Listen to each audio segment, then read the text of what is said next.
असाम मुझे कैसे सब लोग ऑप्शन सब ठीक होंगे। आज हम 10th क्लास की केमिस्ट्री चैप्टर 15 का टॉपिक देखेंगे, लिमिटिंग रिएक्टेंट। अच्छा, लिमिटिंग बोलते हैं मुझे जो कम क्वांटिटी में होते हैं, जो रिएक्शन को लिमिटाइज कर देते हैं, मतलब रिएक्शन को कंट्रोल कर रहे होते हैं।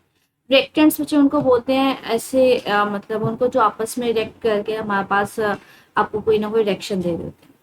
फॉर एग्जाम्पल कहते हैं in chemical reaction reactants are not always mixed according to the stoichiometric metric ratio shown in the balance chemical equation. कहते हैं बैलेंस केमिकल इक्वेशन के अकॉर्डिंगली हमेशा हम रिएक्टेंट्स को ऐड नहीं करते। फॉर एग्जांपल हम लोगों ने इससे प्रीवियस एक टॉपिक पढ़ा था बैलेंस केमिकल इक्वेशन का, कि अगर इस तरह से आपके पास एक बैलेंस केमिकल इक्वेशन दे दी जाए जिसमें हमारे पास होते हैं, हमारे पास जितने रिएक्टेंट्स के मोल्स होते हैं उतने ही ओवरऑल हमारे पास प्रोडक्ट के मोल्स आए। ये मैंने आपको एक वे बताया था किस तरह से हम लोग मोल्स को फाइंड आउट कर सकते हैं। जैसे ये क्वेश्चन है, यहाँ से मुझे पता चल रहा है इसके साथ कुछ भी नहीं, इसका मतलब है इसका 1 मोल है, इसका 2 मोल्स है।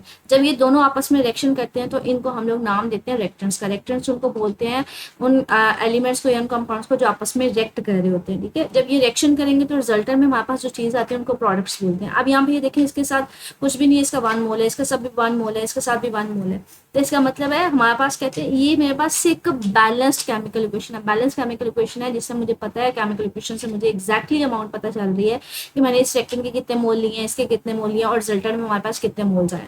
कहते हैं समटाइम क्या होता है कि आपके पास जो बैलेंस केमिकल इक्वेशन हम लोग ले रहे होते हैं या केमिकल इक्वेशन जो होती है वो आपको एक्जैक्टली बैलेंस केमिकल इक्वेशन नहीं होती। मतलब उसमें हम लोग एक्जैक्टली जो रिएक्टेंट्स की सही वाली मिकदार है वो उसके साथ उसको एडअप नहीं किया जाता, उसको मिक्स नहीं किया जाता। कहते हैं हमारे पास ना लाइक अगर इस इक्वेशन में मुझे पता है कि मेरे पास कैल्शियम कार्बोनेट का 1 मोल जो है वो हमेशा 2HCl के साथ 2 मोल्स ऑफ हाइड्रोक्लोरिक एसिड के साथ रिएक्शन करता है। कहते हैं समटाइम हम जब रिएक्शन करवाते हैं ना, हम लोग एक्जैक्टली सेम अमाउंट नहीं लेते। हम लोग कभी यहाँ पे HCl का 1 मोल ही ले लेते हैं, हम 2 मोल नहीं लेते। ठीक है, तो हम लोग उसकी सही वाली क्वांटिटी नहीं ले पा रहे होते। या फिर हमारे पास इस तरह से होता है कि अगर हम कैल्शियम कार्बोनेट के यहाँ पे अगर 1 मोल है, यहाँ पे 2 मोल है, हमारे पास अकॉर्डिंग टू बैलेंस इक्वेशन ये हमारे पास इतने होने चाहिए। लेकिन समटाइम क्या होता है कि हम लोग इस बैलेंस केमिकल इक्वेशन के अकॉर्डिंग नहीं चलते। हम क्या करते हैं, इसके भी 2 मोल ले लेते हैं कैल्शियम कार्बोनेट के। तो कहते हैं हमारे पास क्या होता है कि हम लोग जो रिएक्टेंट्स हैं उनको बैलेंस केमिकल इक्वेशन के अकॉर्डिंगली समटाइम मिक्स ही नहीं कर रहे होते, हम किसी एक की क्वांटिटी ज्यादा ले लेते हैं। कहते हैं most often in experimental work, usually हम जब एक्सपेरिमेंट कर रहे होते हैं 1 or 2 more reactants are used in a large excess. कि हम क्या करते हैं, किसी एक रिएक्टेंट को जो है वो लार्ज क्वांटिटी में ले लेते हैं। जैसे मैंने आपसे यही बात की कि हमारे पास अगर ये बैलेंस केमिकल इक्वेशन हमें ये कहते हैं कैल्शियम कार्बोनेट का जो हमारे पास मोल है वो 1 मोल होना चाहिए, किसके साथ रिएक्ट करना चाहिए, 2 मोल ऑफ हाइड्रोक्लोरिक एसिड के साथ। कहते हैं अगर हम लोगों ने लेबोरेटरी में इसको एक्सपेरिमेंटली इसको परफॉर्म करना है, एक्सपेरिमेंटली परफॉर्म करना है, तो हम क्या करते हैं समटाइम किसी एक रिएक्टेंट के या एक से ज्यादा रिएक्टेंट के ना हम लोग ज्यादा मोल्स ले लेते हैं। मुझे पता है इसका 1 मोल जो है इसके 2 मोल्स के साथ ही रिएक्शन करेगा, तो मैं क्या करूंगी, किसी एक की क्वांटिटी जो है वो एक्सेस अमाउंट में ले लूंगी, किसी एक के जो है ना वो 2 मोल से ले लूंगी, तो ये मेरे पास एक्सेस अमाउंट में आ जाएगा। तो हम कहते हैं हम उसको एक्चुअल उसकी वैल्यू जो है वो मिक्स नहीं कर रहे होते। समटाइम हम बैलेंस केमिकल इक्वेशन के अकॉर्डिंगली जो है रिएक्टेंट्स को हम लोग मिक्स नहीं करते, किसी एक रिएक्टेंट की हम लोग जो है ना क्वांटिटी ज्यादा ले लेते हैं। कहते हैं ये हम लोग क्यों ऐसा करते हैं, कहते हैं ये हम लोग ना खुद कर रहे होते हैं इंश्योर करवाने के लिए कि समटाइम कुछ हमारे पास जो रिएक्टेंट्स है वो काफी ज्यादा एक्सपेंसिव होते हैं। अब हमारे पास एक्सपेंसिव जो मेटल्स रिएक्टेंट्स है, हम चाह रहे होते हैं कि वो एक्सपेंसिव रिएक्टेंट्स सारे के सारे यूज हो जाए, इसलिए हम जो एक रिएक्टेंट है या कुछ दूसरे रिएक्टेंट्स है ना उसको एक्सेस अमाउंट में ले लेते हैं, और जो एक्सेस अमाउंट में हमने लिए होते हैं वो हमारे पास पीछे रह जाते हैं। तो हमारे पास क्या और जो रिएक्शन है हमारे पास कंप्लीट हो जाता है। ठीक है, मतलब जो हमारे पास एक्सपेंसिव रिएक्टेंट होगा वो हमारे पास हम कम अमाउंट में लेते हैं, और दूसरा कोई रिएक्टेंट जो है उसको ज्यादा अमाउंट में ले लेते हैं। तो हमारे पास क्या होता है कि जो एक्सपेंसिव रिएक्टेंट होता है वो कंज्यूम हो जाता है। तो हमारे पास जो जल्दी कंज्यूम हो जाएगा उसको हम लोग नाम दे देते हैं लिमिटिंग रिएक्टेंट का। ठीक है, तो ये लिमिटिंग रिएक्टेंट ही बेसिकली हमारे पास क्या कर रहा होता है, रिएक्शन को कंट्रोल कर रहा होता है, या फिर प्रोडक्ट जो अमाउंट है उसको कंट्रोल किया जाता है। इसको ना एक एग्जाम्पल करवाया जाता है, एक एग्जाम्पल के साथ। फॉर एग्जाम्पल मेरे पास एक रिएक्शन है जिसमें आयरन जो है वो मिलता है सल्फर से, और आयरन आपके पास बना देता है लाइक सल्फाइड, आयरन सल्फाइड हमारे पास बनता है। और यहाँ पे हम बैलेंस केमिकल इक्वेशन से पता चल रहा है कि मेरे पास दोनों में मोल रेशियो क्या है, 1:1। मतलब मैं अगर रिएक्टेंट का एक आयरन लूंगी तो वो एक सल्फर के साथ जो है वो रिएक्ट करेगा, और हमारे पास एक ही आयरन सल्फाइड आएगा। ये हमें बैलेंस केमिकल इक्वेशन बताती है। कहते हैं समटाइम जब हम एक्सपेरिमेंट करते हैं तो हम एक जैसी क्वांटिटी नहीं लेते, किसी एक हम लोग रिएक्टेंट की एक्सेस अमाउंट ले लेते हैं। फॉर एग्जाम्पल मैंने आयरन की एक्सेस अमाउंट ले ली, मैंने इसके 4 ले लिए मोल और इसके 3 मोल लिए। अब इसका क्या होता है कि जो हमारे पास एक्सपेरिमेंटली जब लैब में इसको परफॉर्म करते हैं, जो हमारे पास एक्सपेंसिव होता है ना मटेरियल, या जो रिएक्टेंट एक्सपेंसिव होता है उसकी क्वांटिटी कम लेते हैं ताकि वो कंप्लीटली यूज हो जाए। ये देखिए आप आयरन इसके साथ रिएक्शन करेगा, इसके साथ रिएक्शन करेगा, इसके साथ रिएक्शन करेगा।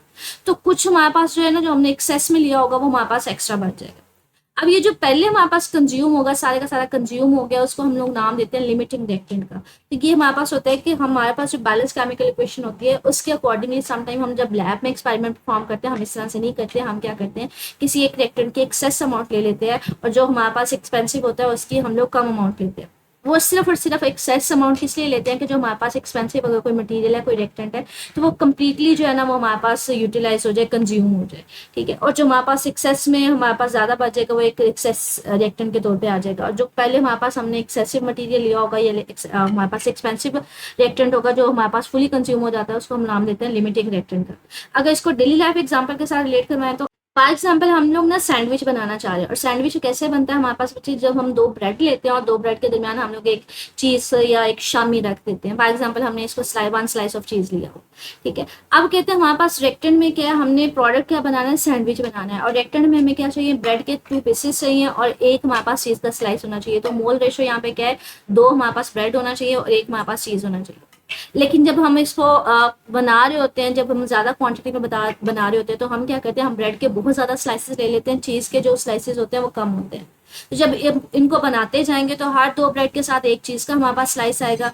तो चीज हमारे पास एक्सपेंसिव होती है, तो हमारे पास हम इस रेशियो के अकॉर्डिंगली जो हमारे पास बैलेंस केमिकल इक्वेशन है उसके अकॉर्डिंगली हम इसको नहीं करते। हम क्या करते हैं, जो एक्सपेंसिव होते हैं ना उसकी क्वांटिटी थोड़ी कम ले लेते हैं।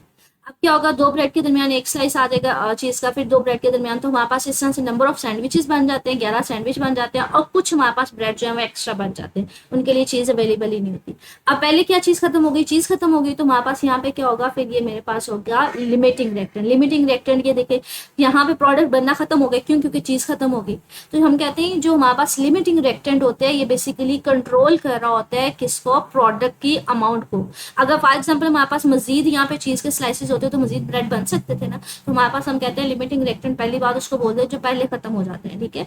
और दूसरी बात की प्रोडक्ट की अमाउंट को कंट्रोल करता है, मतलब अगर पहले खत्म हो गया, चीज नहीं है, तो हमारे पास प्रोडक्ट बनना बंद हो जाएगा, ठीक है। तो ये हमारे पास एक छोटा सा टॉपिक था कि लिमिटिंग रिएक्टेंट होते क्या है। तो लिमिटिंग रिएक्टेंट बेसिकली यहाँ पे इसकी डेफिनेशन है कि लिमिटिंग रिएक्टेंट हमारे पास क्या है, ऐसे रिएक्टेंट जो हमारे पास अर्लियर जो है वो कंज्यूम हो जाते हैं, कि जो पहले हमारे पास कंज्यूम हो जाएंगे उनको लिमिटिंग रिएक्टेंट कहते हैं। और लिमिटिंग रिएक्टेंट क्या कहते हैं, प्रोडक्ट की अमाउंट को कंट्रोल कर रहे होते हैं।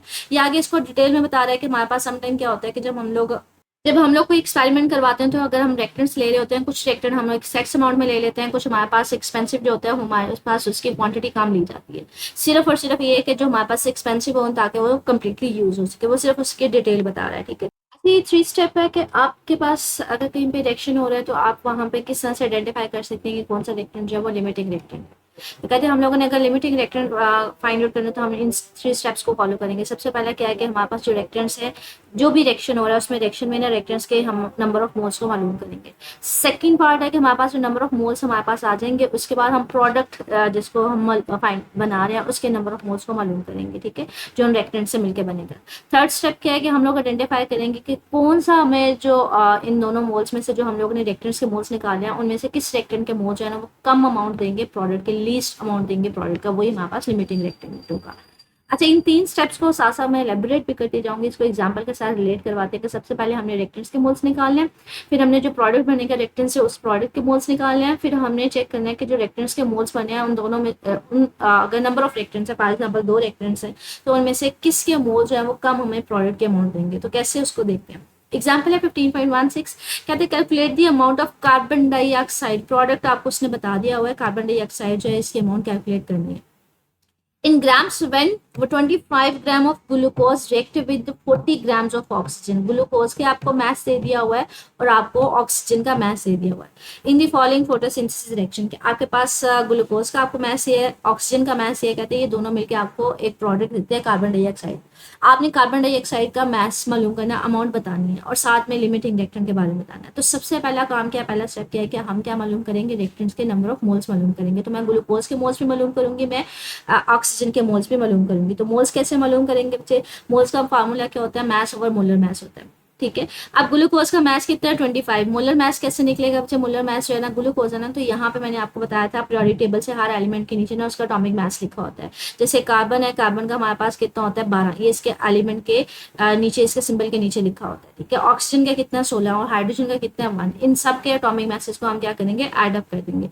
ग्लूकोज है ना चाहिए, देखिए कार्बन के 6 है, तो 6 को मैं 12 से मल्टीप्लाई करूंगी। ठीक है, ये मेरे पास एक कार्बन का 12 था, तो मेरे पास 6 कार्बन है, तो मैं 12 के साथ उसको मल्टीप्लाई कर दूंगी। दूसरा मेरे पास कौन सा है, हाइड्रोजन है। हाइड्रोजन का एटॉमिक मास कितना होता है बच्चे 1 होता है, लेकिन 12 हाइड्रोजन है, तो 12 को मैं किसके साथ मल्टीप्लाई कर दूंगी 1 के साथ मल्टीप्लाई कर दूंगी। ठीक है, तो फिर ये हमारे पास डिफरेंट एलिमेंट्स के एटॉमिक मासेस को हमने ऐड करना होता है। अगला कौन सा, ऑक्सीजन। ऑक्सीजन का मेरे पास क्या होता है 16, लेकिन 16 को कितने ऑक्सीजन है मेरे पास 6 है, तो 16 को मैं किसके साथ मल्टीप्लाई करूंगी 6 के साथ मैं मल्टीप्लाई कर दूंगी। तो मेरे पास हो जाएगा, जब इन सबको मल्टीप्लाई करके ऐड अप करेंगे तो टोटल मेरे पास इसका मोलर मास कितना आ जाएगा 180। ठीक है, तो हमने मास को किसके साथ डिवाइड किया, मोलर मास के साथ, तो 180 मेरे पास उसका मोलर मास आया। तो मेरे पास आ जाएगा, जब डिवाइड करेंगे नंबर ऑफ मोल्स मेरे पास ग्लूकोज के कितने आ जाएंगे 0.148 मोल। ठीक है, अब सेकंड हमने रिएक्टेंट है उसके हमने मालूम करने हैं। सेकंड रिएक्टेंट मेरे पास क्या बचे, ऑक्सीजन है O2, सिर्फ हमने ऑक्सीजन रिएक्टेंट लेना है। ठीक है, ये नंबर ऑफ मोल्स हम नहीं देख रहे फिलहाल। हमारे पास ऑक्सीजन के हमने नंबर ऑफ मोल्स निकालना है, तो वही कैसे कैसे हम निकालेंगे, उसका mass divided by molar mass. Mass हमारे पास कितना 40, मोलर मास कितना होता है बच्चे ऑक्सीजन का 16 होता है, लेकिन यहाँ पे 2 ऑक्सीजन है, तो 2 को हम किसके साथ मल्टीप्लाई कर देंगे 16 के साथ, तो ओवरऑल इसका मोलर मास कितना आ जाएगा 32 आ जाएगा। ठीक है, मास ओवर मोलर मास, तो इसके मेरे पास क्या आ गए, मेरे पास इसके मोल्स आ गए। ठीक है, अगला स्टेप क्या है कि हमने प्रोडक्ट के मोल्स निकालने हैं जो उन रिएक्टेंट से मिलके बनेगा। ठीक है, तो हमारे पास हमने कार्बन डाइऑक्साइड के मोल्स फाइंड आउट करने हैं, तो यहाँ पे हम रेशियो फाइंड आउट करेंगे। कहते हैं इन ऑर्डर टू कैलकुलेट, हम फाइंड आउट क्या करना चाह रहे हैं, प्रोडक्ट कार्बन डाइऑक्साइड निकालना चाह रहे हैं, तो उसके मोल्स को कैलकुलेट करने के लिए हम क्या करेंगे, हम रिएक्टेंट के साथ उसका कंपेरिजन करेंगे। अब यहाँ पे हमें नजर आ रहा है कि इस बैलेंस केमिकल इक्वेशन के अकॉर्डिंगली एक यहाँ पे ग्लूकोज का कोई मोल नहीं है, मतलब यहाँ पे कितने मोल्स है 1 मोल है। 1 मोल आपके पास कार्बन डाइऑक्साइड के कितने मोल्स दे रहा है 6 मोल्स दे रहा है। तो यहाँ पे देखें 1 मोल हमारे पास ग्लूकोज का कितने दे रहा है 6 मोल्स ऑफ कार्बन डाइऑक्साइड दे रहा है।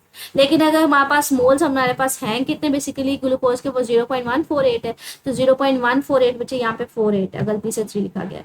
148 कितने देगा, तो हम क्या करेंगे 6 को किसके साथ मल्टीप्लाई कर देंगे 0.148 के साथ। ठीक है, ये हमारे पास 1 है, तो ये इधर जाकर डिवीजन में आ जाएगा, और जो हमारे पास हम फर्दर फाइंड आउट करना चाह रहे हैं दूसरी साइड पे जाके क्या हो जाता है मल्टीप्लाई हो जाता है। तो ये मेरे पास अप्रोक्सीमेटली कितने आएंगे 0.848, ये हमारे पास रिएक्टेंट देगा ग्लूकोज प्रोडक्ट के। अब अगर मैं फाइंड आउट करना चाहूँ मेरे पास ऑक्सीजन कितने इसके मोल देगा, तो वो देखते हैं। अब ये देखिए 6 मोल है, तो वो कितने दे रहा है उसके 6 मोल ही दे रहा है। तो यहाँ पे रेशियो दोनों में क्या है सेम है। 6 मोल ऑक्सीजन के कितने दे रहा है 6 मोल ही कार्बन डाइऑक्साइड के दे रहा है। लेकिन हमारे पास ऑक्सीजन के वैसे मोल हैं कितने 1.25 मोल, तो 1.25 मोल कितने देगा, 6 को 6 से डिवाइड करेंगे 1.25 से डिवाइड कर देंगे मल्टीप्लाई कर देंगे तो 1.25, मतलब सेम रेशियो ना। अगर 6 ऑक्सीजन के मोल हैं तो 6 ही कार्बन डाइऑक्साइड के आएंगे, और अगर 1.25 मोल है तो 1.25 मोल ही आएंगे। तो इसको लिखने का वैसे तरीका क्या होता है, ये 3 स्टेप फार्मूला होता है कि पहले तो आप बैलेंस केमिकल इक्वेशन से आप इसको लिखते हैं। बैलेंस केमिकल इक्वेशन में यहाँ पे देखें मुझे बता रहा है स्टैंडर्डाइज बता रहा है कि 6 ऑक्सीजन जो है वो 6 कार्बन डाइऑक्साइड के मोल से। दूसरा स्टेप क्या होता है बच्चे, यहाँ पे आप 1 लिखते हैं, तो हमारे पास 1 मोल लिख के ना आप सारा कुछ ये लिखते हैं 1 मोल ऑफ ऑक्सीजन गिव्स, तो हमारे पास जो पहले यहाँ पे 6 होता है वो दूसरी साइड पे जाके डिवाइड हो जाता है। तीसरा स्टेप क्या होता है, जो आपके पास गिवन होता है मतलब जो हमने मालूम करना होता है, तो वो हमारे पास कितना था 1.25। ठीक है, तो 1.25 के बारे में हम लोग मालूम करना चाह रहे थे, तो 1.25 है, तो ये उधर जाके क्या हो जाएगा तीसरा मल्टीप्लाई हो जाएगा। तो आसान अल्फाज में अगर आप इस स्टेप को नहीं भी लिखते तो हमें रेशियो का पता है 1:1 रेशियो किया, मतलब 6 मोल है तो 6 कार्बन डाइऑक्साइड के होंगे। 1.25 है तो 6 उधर जाकर डिवाइड हो जाएगा, 1.25 मल्टीप्लाई हो जाएगा, तो 1.25 मोल आ जाएगा। अब हमारे पास लिमिटिंग रिएक्टेंट का मुझे पता चल गया, मतलब कम मोल कौन दे रहा है जी, हमारे पास ग्लूकोज कम मोल नहीं दे रही प्रोडक्ट है, तो इसका मतलब है जो कम मोल देगा प्रोडक्ट के वो हमारे पास क्या होगा लिमिटिंग रिएक्टेंट होगा। ये तीसरा हमने पॉइंट आइडेंटिफाई किया था कि वो रिएक्टेंट जो हमें कम अमाउंट देता है प्रोडक्ट की वही हमारे पास क्या होता है लिमिटिंग रिएक्टेंट होता है। तो हमें पता चल गया ग्लूकोज हमारे पास कम मोल दे रहा था तो वो हमारे पास लिमिटिंग रिएक्टेंट। लेकिन आपके पास न्यूमेरिकल में आपने फाइंड क्या करना था, आपने तो कार्बन डाइऑक्साइड की अमाउंट फाइंड आउट करनी थी, तो वो हम कैसे फाइंड आउट करेंगे, वो यहाँ पे इस फॉर्मूले के जरिए अमाउंट हमने फाइंड आउट करनी है कि मोल को हम उसके क्या करेंगे उसके साथ मल्टीप्लाई कर देंगे, मतलब मोलर मास के साथ उसको मल्टीप्लाई कर देंगे तो हमारे पास आ जाएगी। मोलर मास इसका क्या होता है बच्चे, कार्बन का 12 होता है, ऑक्सीजन का 16 होता है, लेकिन 2 ऑक्सीजन है तो हमारे पास क्या हो जाएगा 2 को हम 16 से मल्टीप्लाई करके 12 में ऐड कर देंगे। ठीक है, 2 × 16 और इसको में हम क्या करेंगे 12 को ऐड कर देंगे। तो मेरे पास अप्रॉक्सीमेटली आ जाएगा 44। 44 को फिर हम मोल्स के साथ मल्टीप्लाई कर देंगे लिमिटिंग रिएक्टेंट के मोल्स के साथ। तो लिमिटिंग हमारे पास कौन सा था, ग्लूकोज था। ग्लूकोज के कितने मोल्स हमने लिए थे, 0.848, ये बेसिकली हमें दे रहा था उसके। तो हमारे पास ग्लूकोज जो हमारे पास प्रोडक्ट के देते हैं ना मोल्स, उसको हमने क्या किया, प्रोडक्ट के हमारे पास मोलर मास के साथ उसको मल्टीप्लाई कर दिया, तो ये आपको उसका मैथ से देगा। ठीक है, तो ये हमारे पास न्यूमेरिकल था जिसमें हमने स्टेप बाय स्टेप देखा। सबसे पहले हमने क्या किया, हमने फाइंड आउट किया रिएक्टेंट्स के मोल्स को फाइंड आउट किया। फिर हमने प्रोडक्ट के मोल्स निकाले कि ग्लूकोज आपको कितने मोल्स देगा प्रोडक्ट के, और हमारे पास ऑक्सीजन कितने मोल्स देगा। तो वो हमने देखा, हमारे पास जो ग्लूकोज दे रहा था वो मोल वो हमारे पास कितने आते थे, 0.48, और दूसरा कितना दे रहा था, 1.25। तो हमारे पास जो कम अमाउंट देते हैं प्रोडक्ट की, वही हमारे पास लिमिटिंग रिएक्टेंट होता है। आपके पास अब मैथ्स मालूम करना था हमने प्रोडक्ट का, तो वो हम क्या करते हैं, उसके मोल्स को उसके मोलर मास के साथ मल्टीप्लाई कर देते हैं। ये हमारे पास एक छोटा सा न्यूमेरिकल था। इसी तरह से हमारे पास एक क्विक चेक है, 15.8 कहते हैं। If you react 100 grams of chlorine with 500 gram of potassium iodide, which reactant will be the limiting reactant? के हमारे पास एक क्वेश्चन है जिसमें क्लोरीन ली हुई है और पोटाशियम आयोडाइड लिया हुआ, कहता है ये रिएक्शन करके हम आपको दे देता है प्रोडक्ट। अब इन दोनों में से मालूम करें लिमिटिंग रिएक्टेंट कौन सा है। तो इन्हीं 3 स्टेप्स को फॉलो करते हुए हम लोग लिमिटिंग रिएक्टेंट को फाइंड आउट करेंगे। तो सॉल्व करते हैं इस क्विक चेक को। ये देखिए हमारे पास ये वही क्विक चेक है, इसको न्यूमेरिकल के फॉर्म में लिखा हुआ है कि आपके पास रिएक्शन है, क्लोरीन जब पोटाशियम आयोडाइड के साथ रिएक्ट करती है तो केसीएल बनाती है और साथ में आयोडाइड बनाती है। ठीक है, पोटाशियम क्लोराइड। अब मैसेज आपके पास रिएक्टेंट्स के गिवन है, 100 ग्राम किसका, क्लोरीन का, और पोटाशियम का आयोडाइड का कितना है, 500 ग्राम। ठीक है, तो सबसे पहला हमारे पास क्या था पॉइंट, सबसे पहला था कि हमने रिएक्टेंट्स के क्या मालूम करने हैं, हमने मोल्स मालूम करने हैं। तो हम क्या करेंगे, मोल्स मालूम करेंगे। मोल्स क्या होता है, मुझे मैस ओवर मोलर मैस होता है। ये वॉल्यूम गलती से लिखा हुआ है, ये मैस ओवर मोलर मैस होता है। अब मैंने अगर फाइंड आउट करना है क्लोरीन का, तो क्लोरीन के मास को उसके मोलर मास से डिवाइड कर दूंगी। तो क्लोरीन का मास कितना है, 100। ठीक है, और इसका मोलर मास कितना होता है बच्चे, क्लोरीन का जो होता है ना मोलर मास, मैंने आपसे कहा था प्रियोडिक टेबल से पता चलेगा। प्रियोडिक टेबल में 35.5 होता है अप्रोक्सीमेटली, लेकिन यहाँ पे हमारे पास कितने हैं क्लोरीन के, तो 2 है। तो हम क्या करेंगे, 2 को किससे मल्टीप्लाई करेंगे, 35.5 से। तो हमारे पास वो उसका ओवरऑल मोलर मास आ जाएगा। तो जब इसको 35.5 को 2 से मल्टीप्लाई करते हैं ना, तो बच्चे हमारे पास आ जाता है 71। ठीक है, 71 इसका मोलर मास होगा। जब इसको डिवाइड करेंगे तो नंबर ऑफ मोल्स आ जाएंगे किसके, क्लोरीन के।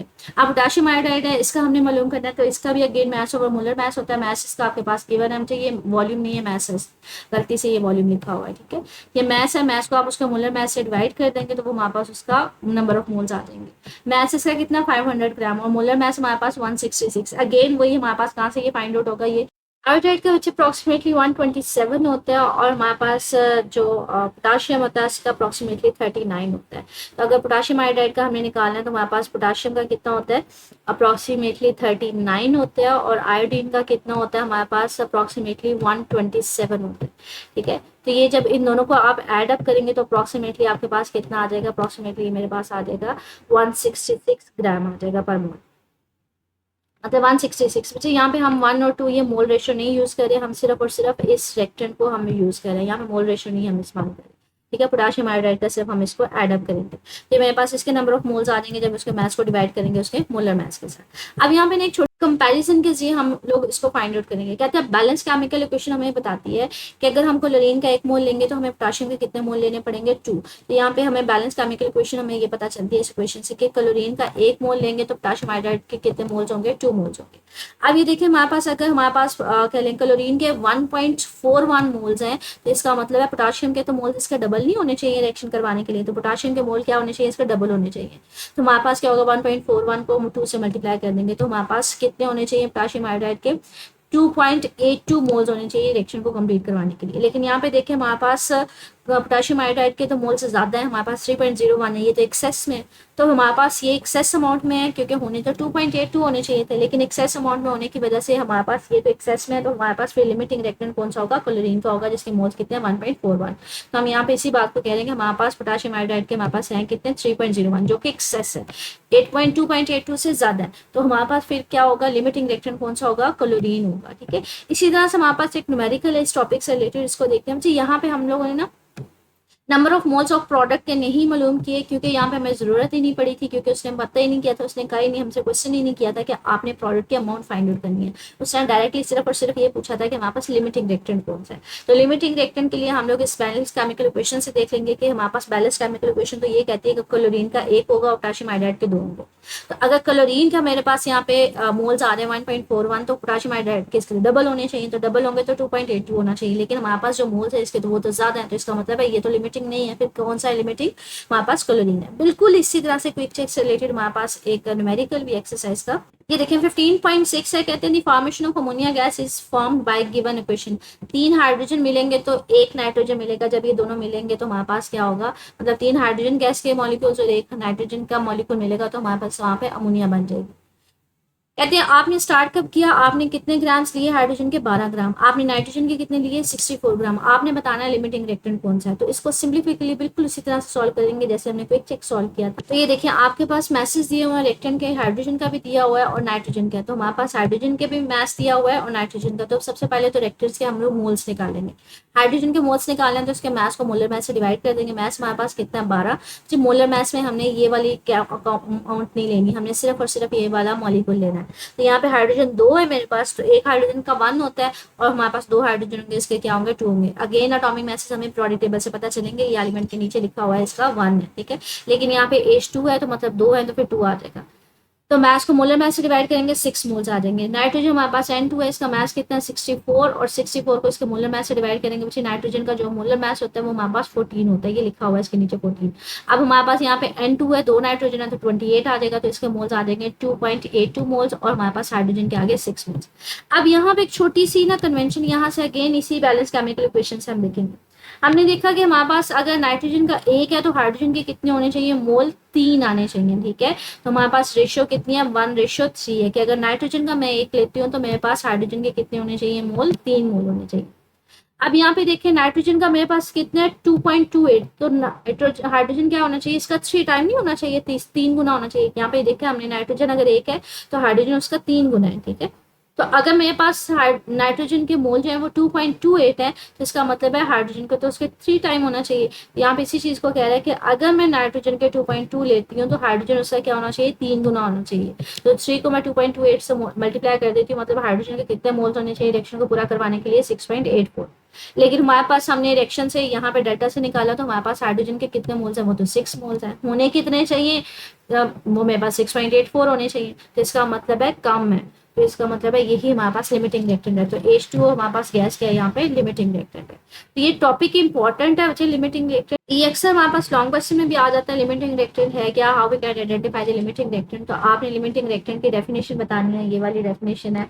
उसके अलावा ये एक्सप्लेन करा है कि समटाइम जब हम लेबोरेटरी में काम कर रहे होते हैं, एक्सपेरिमेंट परफॉर्म कर रहे होते हैं, तो हम सेम अमाउंट नहीं लेते हो इसकी केमिकल इक्वेशन के अकॉर्डिंग, हम किसी की ज्यादा ले लेते हैं, किसी की कम ले लेते हैं, तो हमारे पास जो पहले कंज्यूम हो जाएगी वो लिमिटिंग रिएक्टेंट होगा। और अगर हमारे पास आइडेंटिफाई करना है तो 3 स्टेप्स को फॉलो करेंगे। न्यूमेरिकल में कोई एग्जांपल पूछी जा सकती है, आपके पास कोई कह लें कि क्विक चेक पूछा जा सकता है, जैसे एक्सरसाइज में न्यूमेरिकल है वो पूछा जा सकता है। तो आप इससे मजीद कुछ पूछना मुझे कमेंट सेक्शन में पूछ लीजिएगा। ओके, अल्लाह हाफिज़।